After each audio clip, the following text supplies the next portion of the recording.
আল্লাহ জানে যে বান্দা যে কোনো সময় বিপদে পড়তে পারে, যে কোনো সময় যতগুলো বিপদ আছে লাগবে না, আল্লাহ নিজে একটা সিস্টেম দিয়ে দিছে।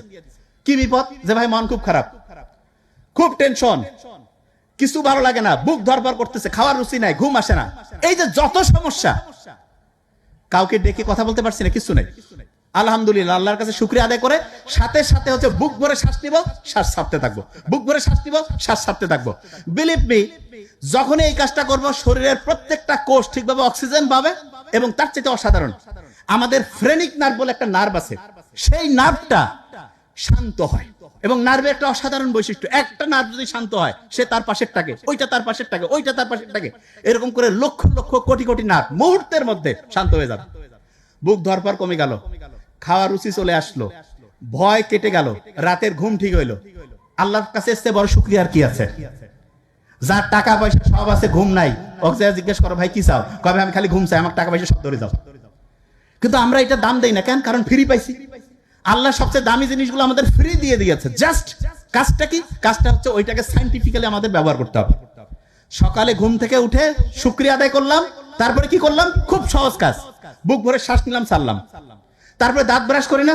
আচ্ছা, বেশি বুদ্ধিটা হচ্ছে আমরা যখন এই মাথা আশ্রাই ডান হাত দিয়া, দাঁত ব্রাশ করি ডান হাত দিয়ে। এখন থেকে সকালবেলা যখন দাঁত ব্রাশ করবো, কালকে থেকে শুরু করা লাগবে। আজকে আমি সকালে আসার সময় এটা করছি, প্র্যাকটিস, ব্রেনটা অ্যাক্টিভ হয়ে যায়। কিরকম? বাম হাত দিয়ে দাঁত ব্রাশ করবো, বাহ কত সুন্দর। মাথায় যখন চুলটা আশ্রাবো, বাম হাত দিয়ে। আমি যখন প্রথম বিছানা থেকে নামার সময় যখন পা ফেলবো, খেয়াল করতে হবে আমি ডান পা ফেললাম না বাম পা। যে ভাই এগুলো কি কোন? হ্যাঁ, ব্রেইনের অ্যাক্টিভিটি বাড়তে থাকবে। ছোট্ট ছোট্ট কাজ, রকেট সায়েন্স না, কিন্তু লাইফ চেঞ্জ করে দিবে ইনশাআল্লাহ। এবং আব্বা আম্মার সাথে দেখা সাক্ষাৎ, যারা একই জায়গায় থাকি, আব্বা আম্মার সাথে হচ্ছে সালাম দিব। এবং সবচেয়ে মজার ব্যাপার, আমি সবসময় বলি কি, আল্লাহ যা কিছু আমাদের জন্য ফরজ করছে, যা কিছু, প্রত্যেকটা হচ্ছে আমাদের নিজেদের লাভ। কিরকম? আমি মায়ের সাথে বাবার সাথে একটু হাসি মুখে কথা বললাম, অক্সিটোসিন ক্ষরণ হইল। অক্সিটোসিন হচ্ছে আমাদের রক্তের যে নালীগুলো আছে না, কাপড় ময়লা হইলে যেমন সার্ফ এক্সেল আর সাবান দিয়ে ধোয়, অক্সিটোসিন হচ্ছে রক্তের নালীগুলোকে এরকম পরিষ্কার করে দেয়। এবং তখন হয় কি, রক্ত ঠিকভাবে প্রবাহিত হয়, ব্রেন চাঙ্গা, হার্ট চাঙ্গা, মন খুশি, যা খুশি অসাধারণ কিছু করব। বাপ মাও খুশি, আমরাও খুশি। আমরা অনেক সময় জানি যে মায়ের দিকে বাবার দিকে আন্তরিকতার সাথে তাকাইলে হজের সমান সওয়াব। আল্লাহ এত সুযোগ কেন দিছে? দিছে এই কারণে যাতে আমরা ভালো থাকি।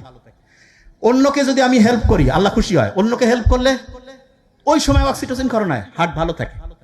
একজনকে হাসি মুখে কথা বললাম, এন্ডরফিন ক্ষরণ হইলো। এন্ডরফিন ক্ষরণ হলে কি হয়? ব্রেইনের মধ্যে BDNF, brain derive neurotrophic factor, এটা উৎপন্ন হয়, মনটা চাঙ্গা হয়ে যায়।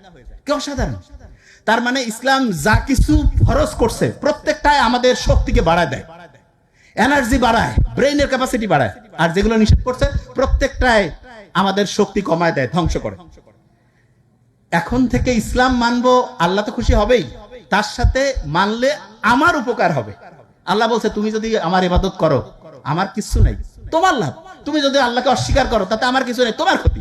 তার মানে যা কিছু ভালো, যা কিছু খারাপ, এগুলো আল্লাহ আমার ভালোর জন্য ফরজ করছে করাটা, যেটা খারাপ সেটাকে আমাকে জন্য নিষিদ্ধ করছে।